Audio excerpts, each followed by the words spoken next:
You stand quietly at the railing of a Phoenician ship, squinting against the endless haze that hovers over the sea like a dusty blanket.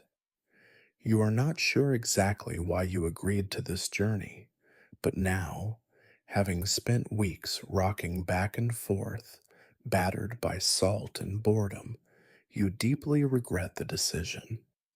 The captain has been muttering the same monotonous chant for days, something about currents, gods, and spices, though not necessarily in that order. He has clearly confused navigation with religion, and religion with the mundane commerce of the world. It is all one great tangled web of tedious misunderstandings. In the distance, through layers of mist, sand, and fog, you finally see a coastline. It appears as unimpressive as everything else you have encountered so far on your voyage. Pale dunes and scrubby vegetation line the horizon, and there are no glorious temples, no towering columns, no impressive cities to greet your arrival, only endless, indifferent sand that seems annoyed at your very presence. You're lucky, mutters your guide, a thin, humorless man named Abdeshman. He has spent most of the trip informing you of trivial details you never wished to know, details that bored even him. You will witness history being made, he continues flatly, staring with weary resignation at the shoreline. History, you think, is usually made in retrospect, rarely in the dull, mundane moment itself. You smile politely, but without enthusiasm, already anticipating another tedious tale. Princess Alyssa, called Dido by some romantics and fools, your guide drones, as though reciting from an endless scroll of names that mean nothing to you, was a clever woman. She fled Tyre after her brother, Pygmalion, murdered her husband. Family quarrels in Phoenicia, as you know, are always dramatic and frequently fatal. They rarely resolve themselves quietly. You nod slowly, allowing him to continue, as you have little other choice. The ship rolls gently, waves slapping its wooden hull rhythmically, as your guide stares into nothingness. Alyssa arrived here on this very shore, not far from where we stand. She wished to establish a new city, a place far enough from familial treachery, yet close enough to maintain profitable trade routes. She negotiated with local tribes, who clearly saw her as nothing more than a harmless curiosity. Your guide sighs dramatically, seemingly burdened by the weight of centuries of predictable outcomes. To avoid conflict, she cleverly requested only as much land as could be encompassed by an ox hide.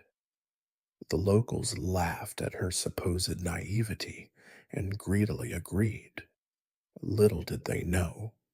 He pauses, clearly anticipating your gasp of surprise, which you dutifully withhold, that she would slice the hide into thin strips, forming a rope long enough to encircle a substantial hilltop. Quite the trick, wouldn't you agree? You stare at him, pondering the absurdity of founding a city based on such a childish deception. Yet, you suppose, history is often just a collection of foolish decisions strung together by a thread of improbable luck. The ship draws closer to the coast, and soon you can make out figures milling about the shore, loading and unloading goods with the apathetic regularity of ants at work. The scene is devoid of ceremony. Indeed, history rarely unfolds with trumpets and grandeur, but with muted, repetitive actions that only later seem profound or meaningful. Finally, the ship settles into the shallow harbor with a reluctant groan. You step onto dry land with exaggerated relief, your limbs numb and disinterested from the tedious journey. It is hot, and the air smells faintly of fish, salt, and dust.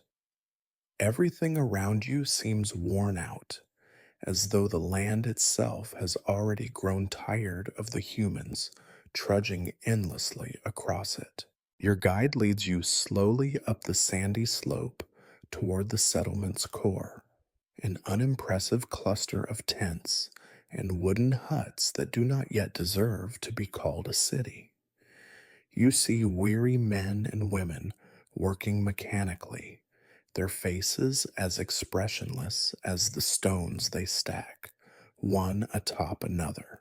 You can almost feel history being built, stone by stone, your guide murmurs, more to himself than to you. You observe the workers with a detached curiosity, wondering if they understand the profound dullness of their future greatness. If only they knew their mundane labor would eventually lead to an empire known mostly for its destruction rather than its successes, perhaps they would hesitate. Tell me, you say, finally breaking your polite silence, why did Alyssa choose this barren place of all possible places? He shrugs indifferently. Convenience, perhaps. Destiny? Certainly not. Trade winds blow reliably here, facilitating commerce. Commerce attracts greed. Greed attracts competition, and competition inevitably attracts conflict. Every great city is simply conflict waiting patiently to happen. His bleak outlook oddly comforts you. It aligns neatly with your suspicion that every great civilization is simply a tragedy delayed. You glance around, already picturing the layers of tedious struggles and petty politics that will unfold here. You sigh, realizing you must bear witness to all of it. Abdeshman leads you through the center of the settlement, his voice a monotonous drone, explaining the layout with excruciating detail. There will be streets here, markets there, temples to gods nobody truly cares about built somewhere between. People will fight over land and goods they don't need, and alliances will form only to shatter predictably into treachery and betrayal. You nod again, your attention waning rapidly. Nothing you see seems destined for greatness. Instead, it all looks thoroughly, predictably ordinary. Perhaps history, you muse, is merely hindsight's attempt to make the mundane seem meaningful. As the sun begins to dip below the horizon, casting the landscape in dull shades of gold and brown, your guide gestures toward a hilltop. There, the Bursa Hill, that is where Elissa will establish the heart of the city. The oxhide trick, remember? How tedious yet fitting. You stare silently at the modest hill, trying to imagine the generations of labor, greed, and folly required to turn this barren hill into a thriving metropolis, only to see it eventually erased again by history's ruthless, inevitable tides. Your guide watches you with a faint, humorless smile. Welcome to the birthplace of Carthage, he says dryly, as though apologizing for bringing you here. And so you stand quietly, watching night fall upon a settlement, still unaware of its future, yet already burdened by a destiny neither glorious nor kind. You cannot help but feel the heaviness of it all, the long, tedious centuries to come, filled with pointless struggles and eventual ruin. History, you realize grimly, has a way of exhausting itself before it even begins. You sigh once more, resigned, knowing you have four more parts of this tedious tale yet to endure. You wake slowly, with the familiar sense of exhaustion already gripping your bones. Carthage greets you with the same weary indifference you've come to expect from a city built on opportunism and boredom. Your guide, Abdeshman, waits impatiently at your door, ready to resume his tedious drone through history. You muster the faintest of smiles, knowing that today's lesson will be as monotonous as the last. You must see how greatness builds itself, he announces with unconvincing enthusiasm, guiding you into the heart of a city already bored by its own success. You walk slowly along narrow, winding streets that feel intentionally designed to confuse and exhaust anyone who dares enter. Everything in Carthage seems deliberately uncomfortable. Cobblestones unevenly placed, houses awkwardly aligned, as though the builders knew their descendants would never truly appreciate their efforts. You ponder if the city's layout is a subtle act of revenge by Alyssa herself, punishing future generations with inconvenient architecture. Notice, Abdeshman sighs, clearly disappointed that you haven't, how these streets follow absolutely no logical pattern. Phoenicians never believed in straightforward city planning. They preferred complexity, a reflection, perhaps, of their own overly complicated and tiresome personalities. You nod politely, sidestepping a particularly large pothole filled with water of dubious origin. The bustling street life unfolds monotonously before you, vendors shouting the same repetitive phrases, women bartering loudly yet predictably over fabric that seems indistinguishable from one stall to another. You begin to suspect that prosperity brings nothing new, merely more of the same tiresome tasks repeated ad infinitum. Commerce is the heart of Carthage's power, your guide intones, as if reciting from a script designed to put students to sleep. You might mistakenly believe greatness comes from courage, wisdom, or innovation, but rest assured, true power comes from mundane things. Shipping routes, overpriced spices, and purple dye extracted tediously from countless mollusks. He pauses briefly to let you appreciate the tediousness of extracting purple dye, but your blank stare prompts him to continue reluctantly. Phoenician traders sail everywhere from Britain to sub-Saharan Africa. Imagine the infinite boredom of navigating oceans just to sell cheap pottery or trade shiny metals with distant tribes who neither understand nor appreciate their worth. Your feet ache, matching your mental exhaustion. You stop briefly to examine pottery, stacked neatly in a market stall, each piece nearly identical to the next, as though mocking individuality itself. The great irony, your guide muses, bored by his own insight, is that Carthage's wealth is measured not by art, wisdom, or monuments, but by how efficiently goods move from place to place without meaning or passion. You continue to the city's bustling harbor, watching ships come and go with mechanical precision. The dock workers move cargo endlessly, their faces devoid of excitement or purpose. You realize with grim satisfaction that history books rarely capture the sheer dreariness of empire building.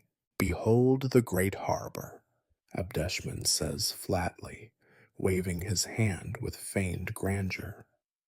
You survey the port, noting it's neither grand nor impressive, merely functional. Circular docks, warehouses, and merchant vessels cluster together in oppressive monotony. In time, your guide drones. They will claim Carthage was a marvel, the greatest naval power of the ancient Mediterranean. Yet here we stand, witnessing sailors unloading barrels of salted fish day after day, generation after generation. Power is often just tedium, repeated until others mistake consistency for greatness. You sense the futility in his voice, and it resonates deeply. Perhaps the greatest tragedy of history, you think, is that it insists on glorifying dullness. Abdeshman leads you next to the Temple of Melkart, a modest structure dedicated to a god whose stories are unremarkably similar to countless others.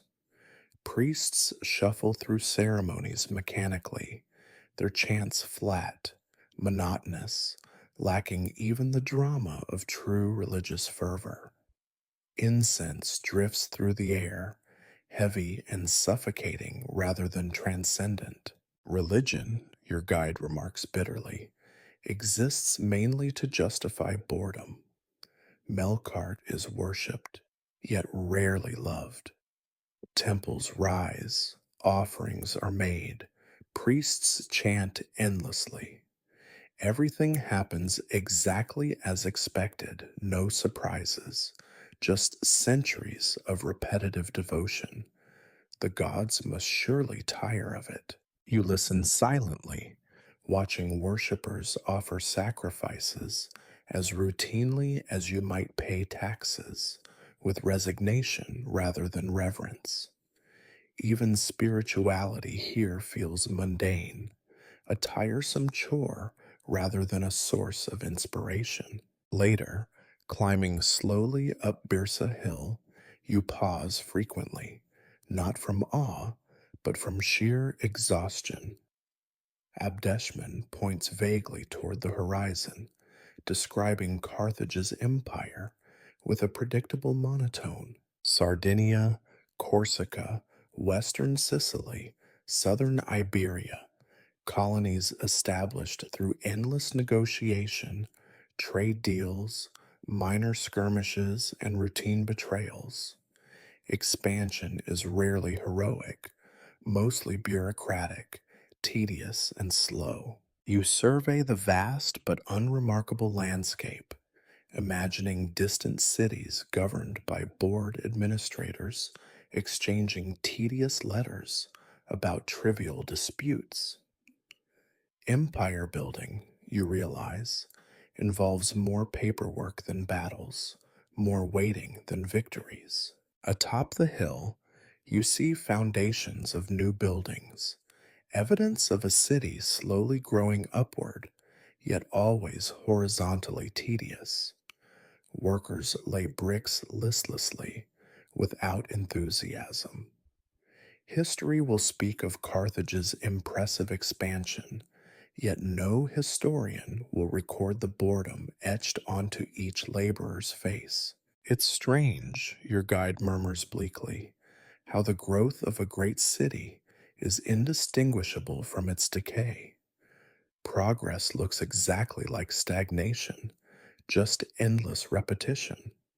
Tomorrow, the city will appear identical to today, and so on for centuries. You look again at Carthage sprawling below, streets crowded, markets active, ships sailing predictably in and out. Nothing moves forward, merely repeats itself indefinitely. This is how Carthage becomes great, through unending, numbing sameness. Abdeshman yawns openly, clearly bored by his own history lesson. Come, he says without enthusiasm, we should return. Tomorrow we have more dreary details to discuss. Battles that achieved nothing, heroes who weren't heroic, and wars fought over nothing worth having. Descending Birsa Hill, you glance once more at the city, whose history you now understand will be remembered wrongly as glorious rather than mundane, powerful rather than tedious. You feel strangely comforted by the notion that greatness itself is fundamentally boring, that Carthage's rise is just endless repetition. As the sun dips below the horizon, painting everything in shades of monotone gray, you silently accept the melancholy truth of history's banality. Tomorrow you will wake, ready to endure more monotonous revelations, secure in the knowledge that Carthage's tedious march toward greatness is merely another slow step toward inevitable ruin. You wake the next day burdened by the persistent weight of historical inevitability. The air outside your window is already hot, dusty, and stale, just like yesterday, and undoubtedly just like tomorrow. Carthage, you quickly discover, never changes. It simply repeats itself in endless, numbing cycles. You sigh wearily, resigned to another day of tedious historical observation, wondering briefly whether history itself grows as bored as those forced to endure it. Your guide, Abdeshman, waits dutifully at the bottom of the stairs, his posture reflecting a familiar sense of indifferent fatigue. Today, he announces with a faint grimace, you will witness Carthage's dull encounter with Paris of Epirus. It is a war remembered chiefly for its lack of any genuine purpose. He leads you through the city streets toward the outskirts, where soldiers have gathered for yet another wearying campaign. The troops, you note, look utterly uninterested in their own impending battles. Their armor gleams dully in the sunlight, a reminder of countless hours spent polishing gear for wars fought over vague political pretensions rather than true necessity. You see these soldiers, your guide remarks dryly, gesturing with exaggerated disinterest. They will march thousands of miles, fight several battles, lose many comrades, and achieve absolutely nothing worth remembering. Pyrrhus, you see, is not even our enemy, strictly speaking. He's merely another ambitious ruler seeking to carve out an empire from boredom. You watch as men load supplies into wagons, grain, salted meat, wine in barrels, all items that seem far more suitable for commerce than conflict. The banality of war logistics fills you with a grim satisfaction. History's great battles are, after all, primarily tedious exercises in accounting, organization, and supply management. Soon enough, Abdeshman leads you into the countryside, where the army has assembled beneath the relentless sun.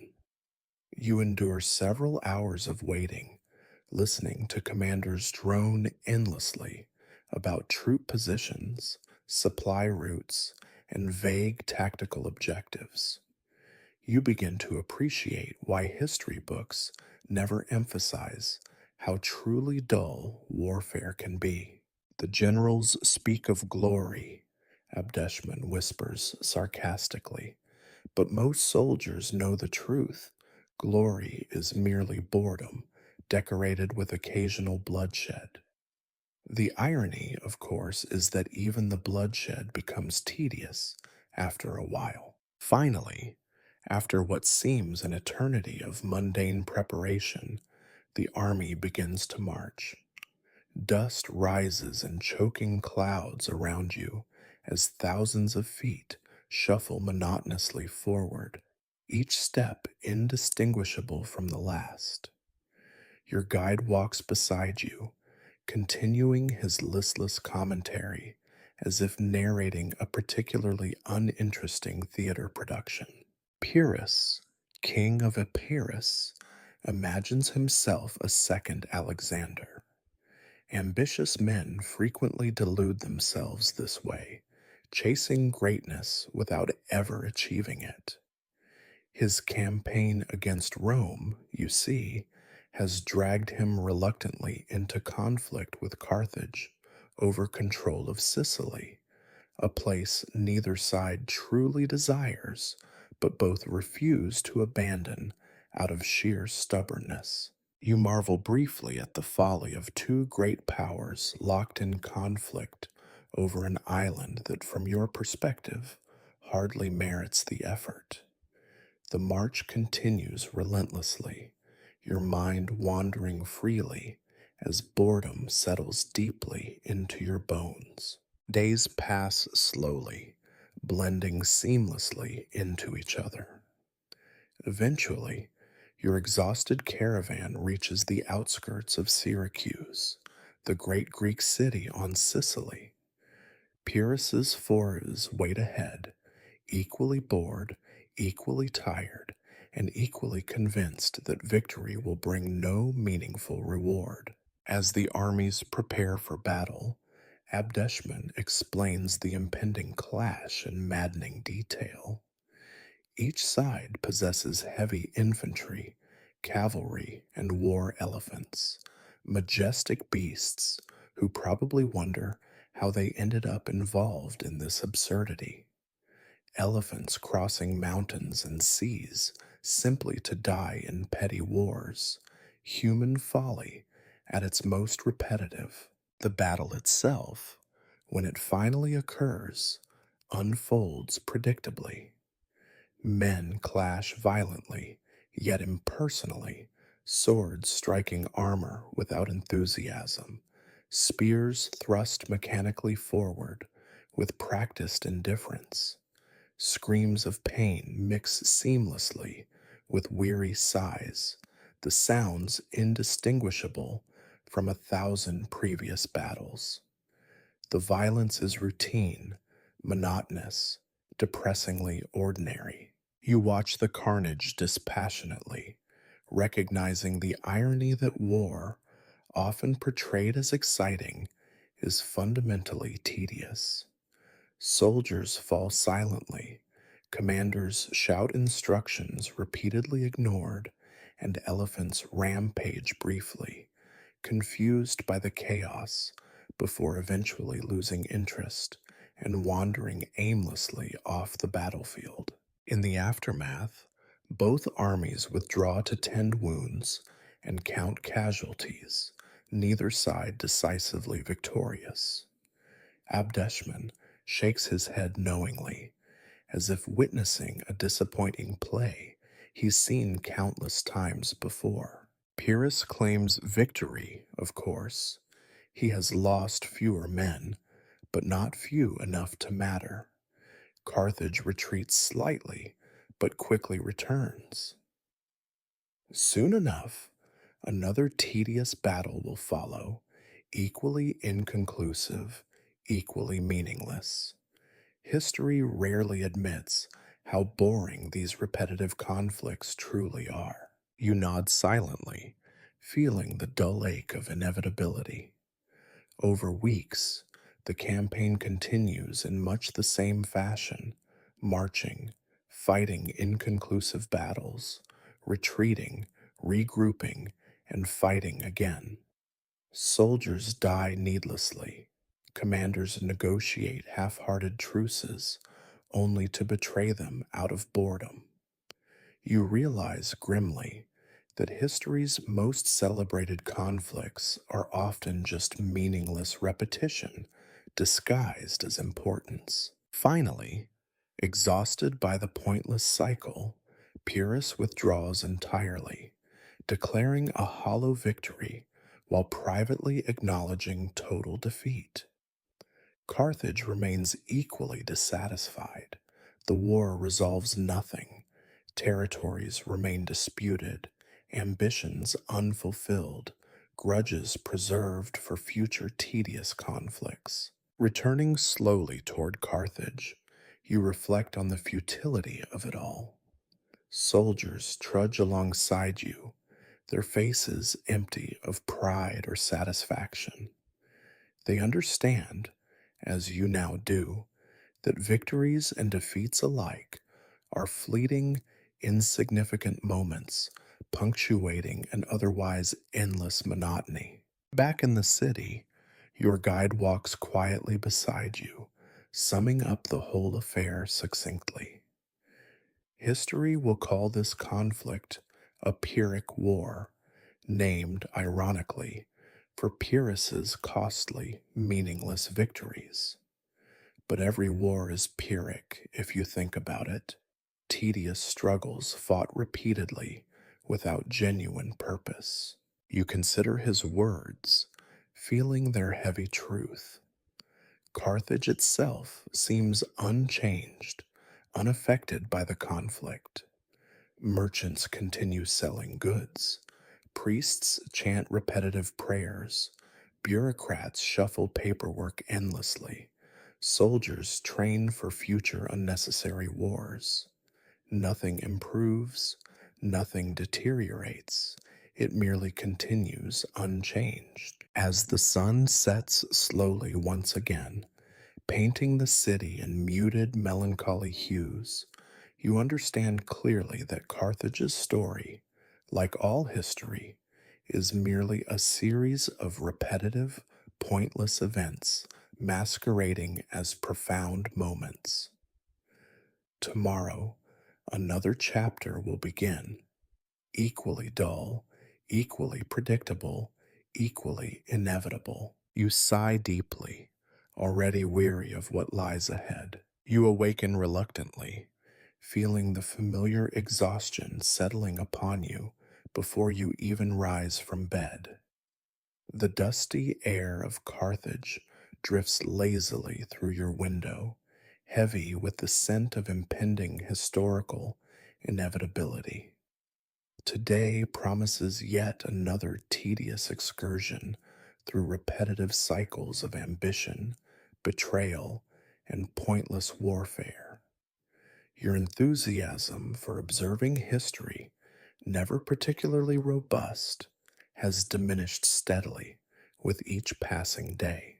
Abdeshman awaits you below, leaning indifferently against a column, his expression fixed in the resigned boredom you've come to recognize as Carthage's defining trait.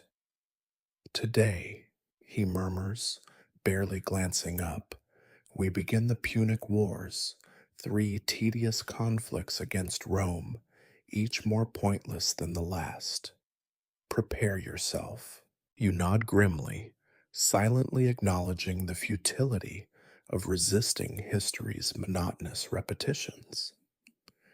Together, you wander slowly toward Carthage's sprawling harbor, already buzzing with predictable urgency as preparations for war commence yet again.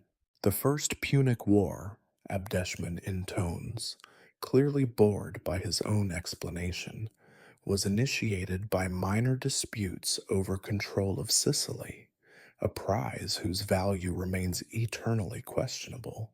Carthage and Rome, 2 powerful yet unimaginative civilizations, both demanded dominance over an island neither truly needed.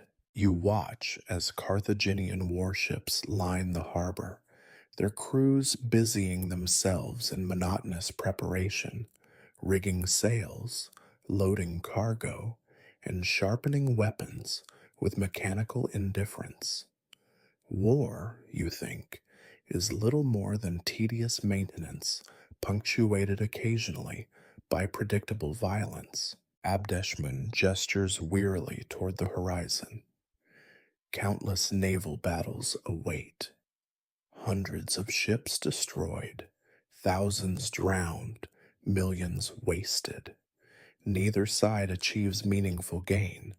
Both declare victory repeatedly, while secretly recognizing their mutual exhaustion.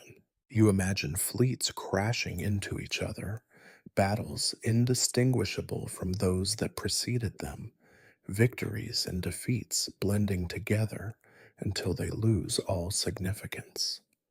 War, you conclude bitterly, is history's preferred form of boredom.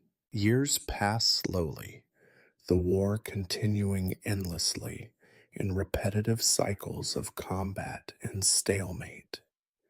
Carthaginian and Roman forces trade meaningless victories, each battle replaying the last.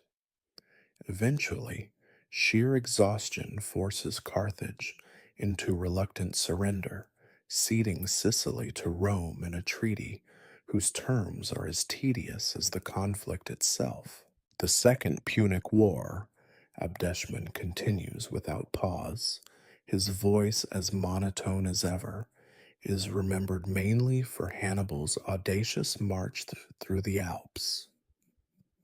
A daring maneuver, certainly, yet utterly pointless in retrospect. You travel slowly alongside Hannibal's army, observing the weary soldiers trudging miserably through icy mountain passes. Elephants lumber forward, miserable and confused, their handlers equally baffled by the absurdity of their mission. Your guide sighs deeply. Elephants in snow, soldiers in misery, generals in confusion. Such is the spectacle of greatness. Hannibal imagines victory awaits him in Italy, yet history knows better. Victory is merely defeat delayed. The army eventually emerges onto Italian soil, battered and weakened, yet inexplicably hopeful. Battles follow, predictable and repetitive. Trebia, Lake Trasimene, Cannae, famous engagements, each celebrated by historians, yet utterly monotonous when observed firsthand. You witness Roman legions decimated repeatedly, their disciplined ranks collapsing into chaos, only to regroup and fight again. Victories pile up meaninglessly, each more Pyrrhic than the last. Hannibal marches endlessly across Italy, capturing cities he cannot hold, winning battles he cannot exploit. Glory, you realize, is merely repetition disguised as significance. Years drag on tediously. Roman resilience eventually turns the tide, forcing Hannibal back to Carthage, exhausted and defeated, his epic journey utterly pointless. You feel relief mixed with weariness. Another war completed, another repetition concluded. Yet history refuses to rest. The city prepares inevitably for a third Punic War, one even more unnecessary than the previous two. This final conflict, your guide murmurs sadly, is driven purely by boredom disguised as vengeance. Rome decides Carthage must vanish simply because repetition demands escalation. You observe helplessly as Roman legions surround Carthage, initiating a siege that promises years of monotonous misery. Citizens defend walls they no longer believe in. Soldiers fight battles they've already lost. Diplomats negotiate truces doomed to failure. Everything feels exhaustingly familiar. Days stretch into months, months into years. Roman siege engines batter city walls predictably. Carthaginian defenders respond listlessly. Battles repeat themselves endlessly, outcomes predetermined. Starvation, disease, despair, tediously inevitable consequences unfold exactly as history demands. Finally, Roman soldiers breach Carthage's defenses, pouring into streets already emptied of resistance. You watch silently as buildings burn monotonously, flames consuming structures indiscriminately. Roman commanders issue tedious orders to raze the city methodically, each home demolished, each street dismantled stone by stone. Abdeshman stands beside you, watching the destruction without surprise. History remembers this as dramatic tragedy, he remarks calmly, yet it is merely repetition perfected.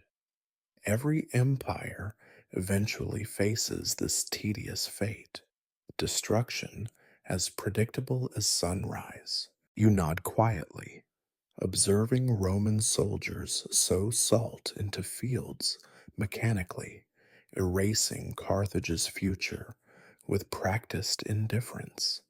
Citizens flee silently, carrying possessions whose value has long faded. Defeat, you understand, is simply victory's dull twin, inevitable, unremarkable, endlessly repeated.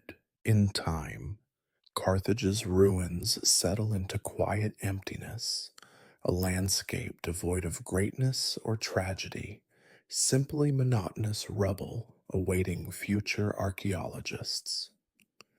Romans depart, bored with their own victory, leaving behind silence more oppressive than war itself. Abdeshman leads you slowly through deserted streets, now indistinguishable from abandoned battlefields elsewhere. Thus ends Carthage's tedious struggle for significance, he murmurs with grim satisfaction. Its history, like all histories, has proven repetitive, predictable, ultimately meaningless. You survey the desolation thoughtfully, understanding fully now the futility of greatness, the emptiness of empire, the boredom inherent in human ambition. Carthage's story, your journey, has merely illustrated history's infinite capacity for dull repetition. As the sun dips below distant hills, casting shadows across ruined stones, you feel profound exhaustion and quiet acceptance. Tomorrow, inevitably, another civilization will rise, repeating these same mistakes, pursuing greatness, inviting destruction, and eventually vanishing beneath history's relentless monotony. You sigh deeply, already bored by the future. You awaken slowly, already sensing the dull inevitability of this day. Outside your window, the once bustling city of Carthage has been reduced to a monotonous landscape of rubble and ash. The destruction is neither dramatic nor tragic, merely tedious. Yet another instance of history repeating itself endlessly. The city's annihilation, you realize, is just as predictable as its rise to power. Abdeshman stands quietly by your door, waiting with his usual weary patience. Today, he says softly, you will witness Carthage's final disappearance, an event whose significance will be endlessly exaggerated by historians.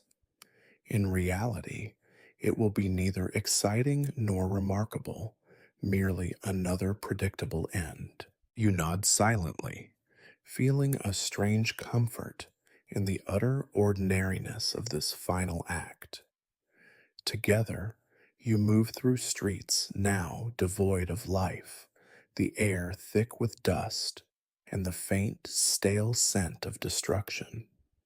Roman soldiers work systematically, dismantling buildings with practiced efficiency, each stone removed, each structure demolished, each road methodically erased from existence. Notice, Abdeshman says dispassionately, gesturing toward the ruins, how thorough the Romans are in their boredom. Destruction is not spontaneous, it is tedious, careful, methodical. Every great civilization eventually reaches this dull conclusion, dismantled stone by stone by conquerors who find no joy in their work. You watch as teams of Romans move slowly through the city, their movements routine and predictable. They topple statues without enthusiasm, burn records without interest, and dismantle temples without reverence. Even destruction, you realize, becomes mundane when practiced regularly. Here, Abdeshman points vaguely toward a rubble strewn hill, stood the temple of Tanit, Carthage's greatest deity, now reduced to indistinguishable debris. The gods, but apparently, grow as weary of human affairs as we do. Temples rise, temples fall, prayers are spoken, prayers are forgotten. Religion itself is merely repetition cloaked in ritual. You wander further, observing Roman soldiers mechanically salting the fields surrounding Carthage. They spread salt carefully, methodically ensuring that nothing will grow here again. The thoroughness of their actions is both impressive and profoundly dull. Salting the earth, your guide notes dryly, is an act performed with tedious precision. It symbolizes absolute defeat, yet it accomplishes little beyond symbolic gesture. In time, plants will return, fields will be cleared, and new settlers will rebuild, thus repeating the same monotonous cycle. You pause briefly at Carthage's famous harbor, once a bustling hub of trade and commerce. Now, ships lie broken and abandoned, their sails shredded, hulls rotting slowly in stagnant water.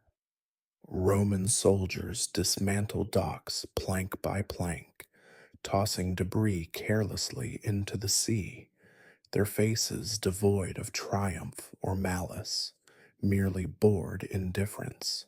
This harbor, Abdeshman murmurs with quiet irony, once defined Carthage's greatness. Now, it serves as yet another reminder of history's predictable rhythms. Commerce brings wealth, wealth attracts envy, envy leads to conflict, and conflict inevitably results in ruin. The story repeats endlessly, each iteration less interesting than the last. As the day stretches onward, the meticulous demolition continues tirelessly. Roman overseers move systematically, ensuring no structure remains standing, no wall intact, no monument visible. Carthage vanishes slowly, unceremoniously erased by repetitive motions and dull commands. You find yourself oddly unmoved by the destruction around you. Carthage's disappearance feels neither tragic nor profound, merely inevitable. History, you've learned, offers no surprises, only variations on the same repetitive themes. Empires rise, flourish briefly, then collapse under their own weight. Each phase occurs predictably, cyclically, monotonously. Abdeshman guides you toward Bursa Hill, the city's original center. From this vantage point, you watch the final stages of Carthage's dismantling unfold below. Soldiers dismantle foundations stone by stone, leaving behind nothing but featureless ground. Silence settles over the scene, heavy and oppressive, history's quiet acknowledgement of another predictable conclusion. Here, atop this hill, your guide remarks calmly, Alyssa once performed her clever ox-hide trick, founding a city whose future seemed limitless. Today, nothing remains of her cleverness or ambition, only empty ground, salted earth, and silence. You gaze quietly over the landscape, contemplating the relentless repetition of historical patterns. Carthage's rise and fall is merely one cycle among countless others. Rome, now triumphant, will inevitably face the same tedious decline.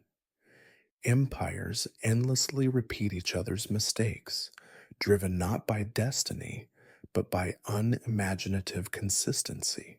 Abdeshman sits quietly beside you, his expression unreadable, but undoubtedly bored. Consider, he says softly, breaking the silence, how history records such events. Historians will speak of Carthage's fall with grand words, tragedy, heroism, inevitability, yet they will ignore how utterly tedious it all was. Great events are seldom exciting. They are merely predictable endings to predictable beginnings. You nod thoughtfully, understanding completely now the monotony underlying all history. Carthage's story, you realize, mirrors countless others. Greatness built slowly, maintained tediously, defended repetitively, and ultimately destroyed predictably. The cycle is endlessly repeated, endlessly uninteresting. Evening approaches slowly, the sun sinking toward a horizon stained with dull colors. Roman soldiers finished their meticulous destruction, packing tools away with practiced indifference. Carthage, you observe without emotion, no longer exists. Its foundations erased, its temples dismantled, its harbor destroyed, its fields salted, all accomplished methodically, predictably, tediously. Tomorrow, Abdeshman says softly, rising to leave, Rome will return home victorious, already bored by its triumph. Future historians will debate Carthage's significance endlessly, assigning importance where none exists. They will ignore how repetitious history truly is, mistaking monotony for meaning. You remain seated quietly, watching twilight settle over empty ground. Carthage's absence feels oddly appropriate, a fitting conclusion to a story defined entirely by repetition. History, you now understand, is not dramatic or profound, merely an endless cycle of routine disguised as significance. Night falls gently over the vanished city, darkness obscuring all traces of its existence. You feel neither sadness nor nostalgia, merely acceptance of history's tedious inevitability. Carthage's disappearance offers no lessons, no insights, no inspiration, only confirmation of historical monotony. Tomorrow, you know, another city will rise, repeating Carthage's mistakes, achieving brief greatness, suffering predictable defeat. Empires will continue this cycle endlessly, each believing itself unique, yet each fundamentally identical. You smile faintly, comforted by the certainty that history offers no surprises, merely repetition without end. You stand slowly, ready to leave behind Carthage's ruins. Its disappearance, after all, is neither tragic nor meaningful, just another tedious ending in history's endless story of predictable repetition